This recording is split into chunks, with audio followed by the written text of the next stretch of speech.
السلام علیکم دوستو، آپ سب کیسے ہیں؟ مجھے امید ہے آپ سب اچھے ہوں گے۔ آپ دیکھ رہے ہیں مکتبہ آفیشیل انفو۔ ویڈیو اچھی لگے تو لائک اور سبسکرائب کرنا نہ بھولیں۔ بسم اللہ الرحمن الرحیم۔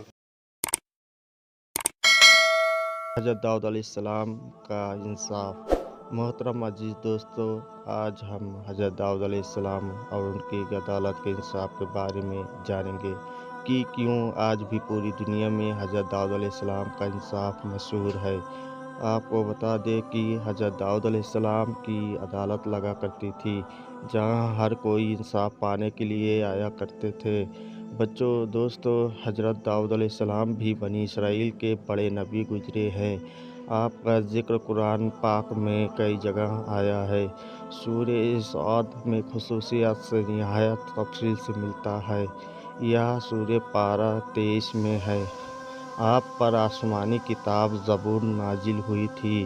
حضرت موسیٰ علیہ السلام کے انتقال کے کافی عرصے بعد بنی اسرائیل کے سرداروں نے اس وقت کے نبی سے کہا کہ ہم کو ایک بادشاہ کی ضرورت ہے جس کی سرداری میں ہم اللہ تعالیٰ کے دشمنوں سے جنگ کریں۔ اللہ تعالیٰ کے نبی ان کی حالت کو خوب جانتے۔ پہلے انہوں نے انکار کر دیا کہ یہ لوگ بزدل ہیں، جنگ وغیرہ کچھ نہیں کریں گے، مگر جب قوم اور سرداروں کا اصرار بڑھا اور وہ نہیں مانے تو اللہ کے نبی نے فرمایا، اللہ تعالیٰ نے تمہارے طالوت کو بادشاہ مقرر کیا ہے۔ طالوت ایک غریب آدمی تھے۔ سردار لوگ امیر طالوت کا نام سنتے ہی ناراض ہو گئے کہ سرداری اور بادشاہ تو ہمارا حق تھا، یہ غریب آدمی کو کیسے مل گیا؟ بچوں، حضرت طالوت بڑے عالم، عابد، جنگ کے ماہر اور بڑے بہادر طاقتور آدمی تھے، اسی لیے اللہ نے ان کو بادشاہ مقرر کیا تھے۔ اللہ کے نزدیک تو امیر و غریب سب برابر ہے۔ اس کے نزدیک وہی اچھا ہے جو نیک ہو۔ لوگوں کی تسلی کے لیے اس وقت کے نبی نے یہ بھی فرمایا کہ حضرت طالوت کو بادشاہ بنانے کی ایک نشانی یہ بھی ہے کہ 3 صندوق میں حضرت موسیٰ علیہ السلام اور حضرت ہارون علیہ السلام کی یادگار ہے، اسے فرشتے اٹھا کر تمہارے پاس لے آئیں گے۔ چنانچہ فرشتے و صندوق ان کی قوم کے پاس لے آئے۔ آخر انہوں نے حضرت طالوت کو اپنا بادشاہ بنا لیا۔ آخر جب طالوت اپنی فوج لے کر روانہ ہونے لگے تو انہوں نے اپنی قوم کی ایک آزمائش کی کہ اگر کوئی مصیبت آئی تو یا لوگ اس کا مقابلہ کریں گے یا بھاگ جائیں گے۔ انہوں نے کہا کہ آگے چل کر پانی کی ایک نہر آئے گی، جس نے پانی پی لیا اس کو مجھ سے کوئی تعلق نہ ہوگا۔ میرا آدمی وہ ہے جو اس میں سے نہ پیے۔ زیادہ سے زیادہ 1 چلو پانی پینے کی اجازت ہے، مگر جب نہر پر پہنچے تو چند لوگوں کے سوا سب نے خوب پانی پی لیا۔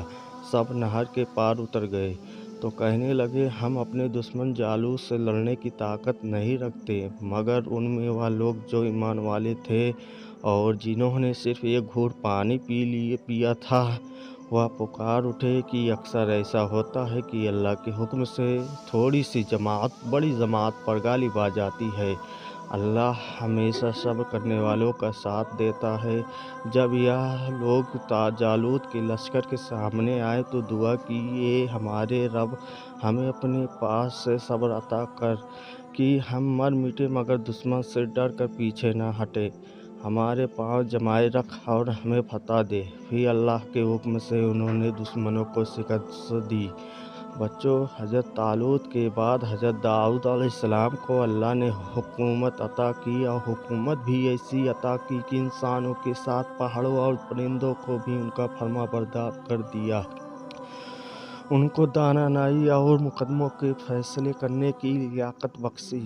پھر بھی وہ اللہ کی عبادت ہر وقت کرتے رہے۔ اللہ نے ان کو حکم دیا تھا کہ پوری ذرہ بنائیں، کڑیوں کے جوڑنے میں مناسب انداز کا خیال رکھیں اور اپنی زندگی نیک کاموں پر خرچ کریں۔ بچوں، ایک دفعہ اللہ تعالیٰ نے ان کا امتحان لیا، اس طرح کہ 2 آدمی دیوار پھاند کر ان کے مکان میں گھس آئے جس میں وہ عبادت کیا کرتے تھے۔ آپ نے انہیں دیکھا تو گھبرا گئے۔ انہوں نے کہا آپ گھبرائیے نہیں، ہم اپنا جھگڑا لے کر آئے ہیں۔ میرے اس بھائی کے پاس 99 اور میرے پاس صرف ایک ہے۔ اب یہ دمبی کو بھی لینا چاہتا ہے۔ آپ علیہ السلام انصاف کے ساتھ فیصلہ کریں۔ آپ نے فرمایا کہ جو تم سے دمبی مانگ رہا ہے اس میں یہ زیادتی پر ہے، اور اکثر شریک ایک دوسرے پر زیادتی کرتے یہی، البتہ جو لوگ اللہ پر ایمان رکھتے ہیں اور نیک کام کرتے ہیں وہ اس زیادتی سے بچ جاتے ہیں، مگر ایسے شریک بہت کم ہوتے ہیں۔ جب یہ لوگ چلے گئے تو آپ کو خیال گزرا کہ اللہ نے یہ میرا امتحان لیا ہے۔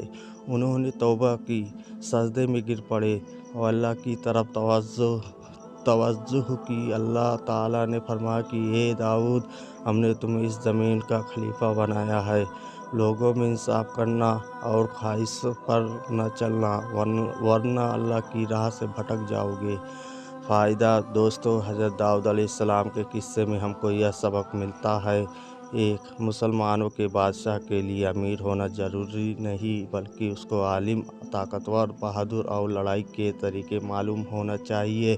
جیسے حضرت طالوت غریب تھے مگر یہ سب خوبیاں ان میں موجود تھیں، اللہ تعالیٰ نے ان کو بادشاہ بنایا۔ دشمن سے لڑائی جیتنے کے لیے یہ ضروری نہیں کہ تعداد زیادہ ہو، مگر ضروری یہ ہے کہ ہمارا اللہ پر کامل یقین ہو کہ وہ ہماری مدد کرے گا۔ ہم موت سے نہ ڈریں اور اپنے امیر کی اطاعت کریں۔